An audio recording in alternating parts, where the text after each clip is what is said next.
Beulah Litwater and Mrs. Elmer Springer were the first teachers.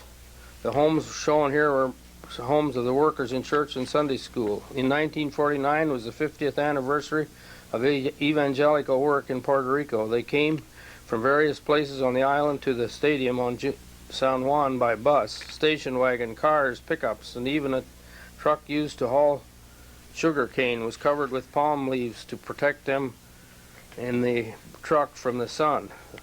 The goal was 1,000 people for each year celebrated, and there were at least 50,000 people there. It was a good day of praise and thanksgiving for the way the Lord had led down through the past 50 years. A cross marked the speaker's stand. It was a one-day meeting.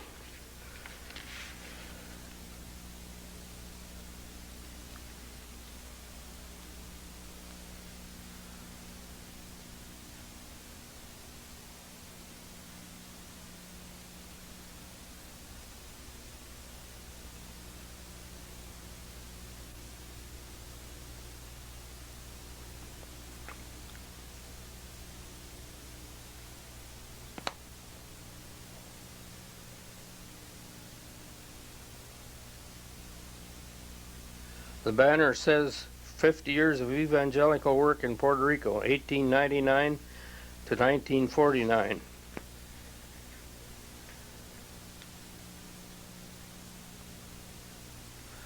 Lester and Alda Hershey's son Eugene helping to get ready to go to the States on furlough in April 1949. When the Hersheys returned in October, they went to Pogilias. Here they were saying goodbye to unit members and members of the church.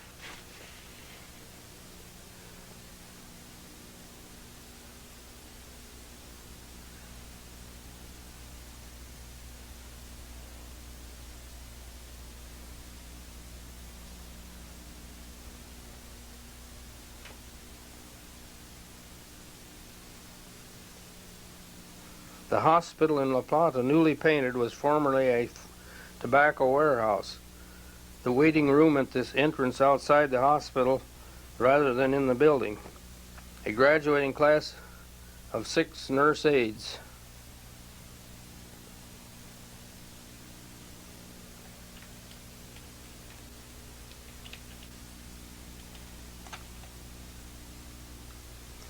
They were trained by the local nurses and were able to help with much of the hospital duties. They had a 3-month course. Dr. Charles Hertzler and Louise Deckert were the class.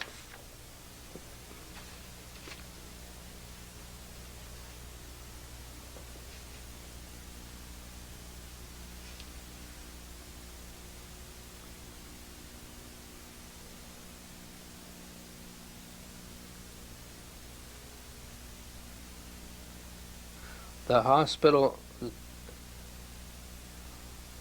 these are nurse aides and with little patients from the hospital. Many were kept there to receive their medication and to receive close supervision. Notice the interest in the nurses' aides' tasks in their patients. It was not unusual for them, more than 100 to go through the clinic in one day at La Plata.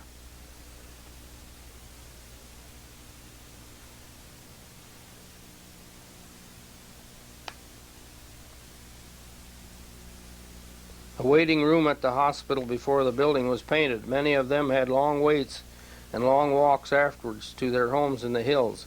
Not enough space to be seated.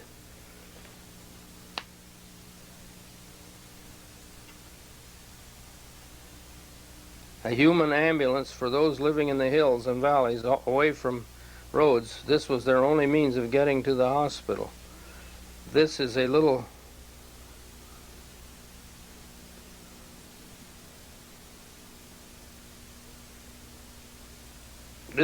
boy who was brought to the hospital because of a bad case of worms. Sanitation was very much needed to avoid cases like this. This very sick little girl was suffering from malnutrition. Goats were loaned to families where something like this existed to help them have milk for their children and not need to come to the hospital. She was fed intravenously. In advanced stages of malnutrition, the body swells and becomes inflamed.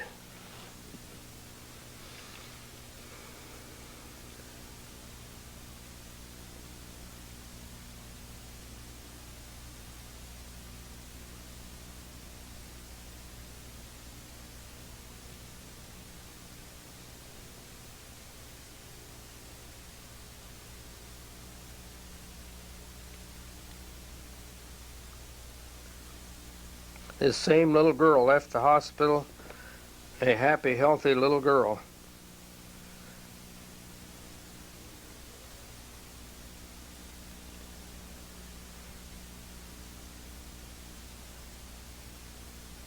Wrong use of a machete, which resulted in a hospital experience.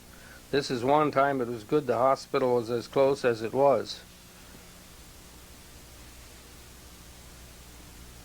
These are worm capsules to be given out to all ages. Worms were a big reason for many of the people becoming patients in the hospital. After tests were run in the hospital laboratory, those who needed them could gather in a central area in the morning without eating breakfast. Tests were run about once a year. Many of the smaller children found it difficult to swallow a capsule, and some adults found it difficult getting them to swallow them. There was always plenty of help around to lend a hand.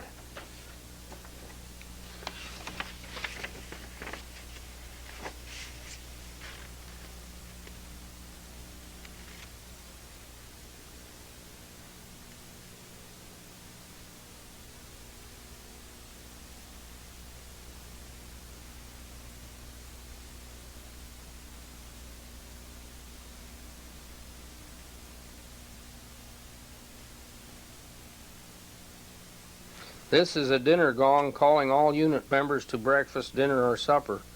Coming to the dining hall,